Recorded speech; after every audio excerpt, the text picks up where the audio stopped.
Okay, let's dive right into this. Welcome to today's Explainer. We are unpacking a really fascinating devotional text titled The Ascent Toward Angelic Excellence. Now, if you've ever played a video game where your character starts with basically nothing, goes on some crazy quests, gains a bunch of experience points, and eventually levels up into this completely unstoppable hero, well, then you are going to perfectly understand what this devotional is talking about today. Think of this explainer as your own personal strategy guide for your real-life hero arc. So, what if you were handed a special power today? Seriously, imagine waking up, hopping out of bed, and finding out you suddenly possess a brand new, incredible ability.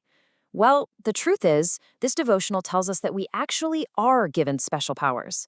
No, we're not talking about shooting lasers from our eyes or, flying through the air, but we are given very real, world-changing powers every single day of our lives. Section 1. God's Gift of Talents. The Starter Pack.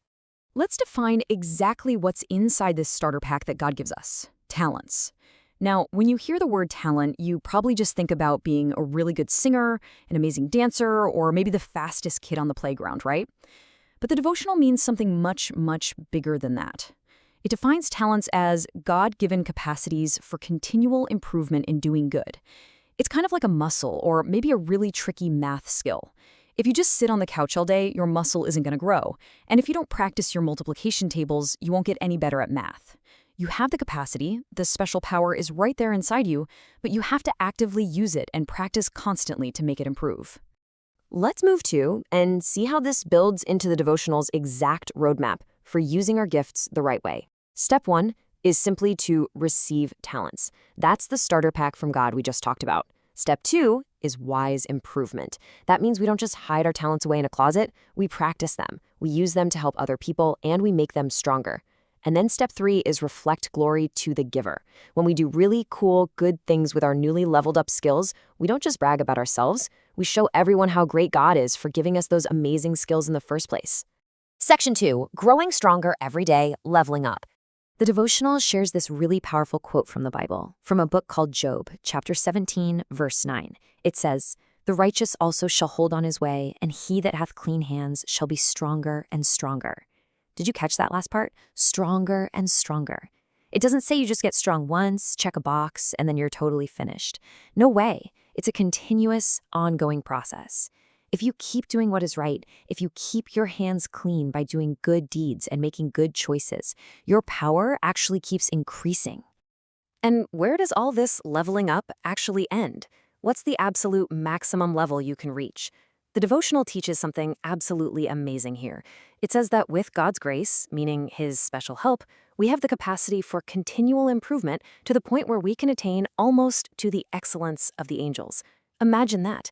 The ultimate rank isn't just being a pretty good person. It is reaching upward toward angelic excellence.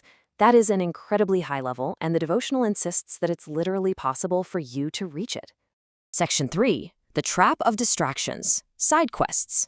And this brilliantly illustrates how the devotional contrasts staying on your main quest versus getting completely sidetracked. On one side, we have genuine conversion. This means your heart is right, and because your heart is focused on good, your actions are right too. You're doing good deeds, you're leveling up. But on the other side, we have earthly influence. This happens when people decide to just follow their own selfish desires, doing whatever feels fun in the moment. The devotional warns that instead of going from strength to strength, people who get caught in this trap actually start losing their spiritual life. It's like watching your health bar drain away. The devotional makes a really sharp point right here. It says, talent can never take the place of piety, nor can the applause of men recommend us to the favor of God. Piety is just a big fancy word that means having a right, good, and devoted heart. Being the most popular kid in school, getting everyone to clap for you, or even being naturally gifted with a massive starter pack doesn't equal having a good heart. You can't just rely on your natural talents or how many followers you have. What actually matters to God is how you use your heart to do good. Section 4, fighting against sin, the boss fight. You've leveled up your skills, you've learned to avoid the distracting side quests, but now you have to face the real challenge. But don't worry, you are not walking into this boss fight unequipped or alone. We have amazing backup and power-ups in our inventory. The devotional says we have help coming from everywhere. We have friends offering wise counsel to keep us right on track. We have heaven itself pouring its very best blessings down on us. We have assistance on the right hand and on the left. God provides us with so much amazing gear and support for this battle. So, the crucial point is this: all is in vain unless you put forth earnest effort to fight. This is the major catch of the whole journey. You can have the shiniest armor, the best friends cheering you on, and literally all the magical blessings from heaven. But the devotional insists that none of that outside help works if you just sit down and refuse to play. You have to pick up the controller. You have to make the earnest, real effort to fight for yourself. The devotional puts it very seriously. It says we must personally engage in the warfare against sin and Satan, or we will fail to gain everlasting life. It is an active, daily battle. Making the choice to do the right thing and fighting hard against the temptation to do the wrong thing, that is a boss battle you have to actively engage in yourself. No one else, not your friends, not your parents, can fight it for you. Section 5. Moving ever upward, the ultimate rank. If you do fight that battle, and if you keep using your talents to get stronger and stronger, the results are absolutely incredible. The devotional leaves us with this beautiful, uplifting thought: pure religion leads its possessor ever upward. I just love that phrase, ever upward. True religion, true goodness, doesn't drag you down. It doesn't make your life boring or sad. Instead, it constantly lifts you, leveling you up, taking you higher and higher toward that angelic excellence we talked about at the very beginning. Now, what's really interesting here is the specific character upgrades the devotional promises to those who keep fighting and growing. The rewards are super powerful.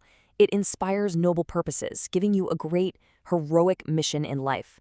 It teaches propriety of deportment, which is just an old-fashioned way of saying it teaches you genuinely good behavior and how to treat others with respect. And finally, it imparts dignity to every action. That means everything you do, even the small, everyday things, becomes important, meaningful, and special. These are the ultimate power-ups for your character. So we have reached the end of our explainer, and I want to leave you with a question to really think about for your own personal hero arc. How will you use your talents to grow stronger today? Remember, God has given you the starter pack. You have the backup. You've got the power-ups. You know exactly what boss you need to fight.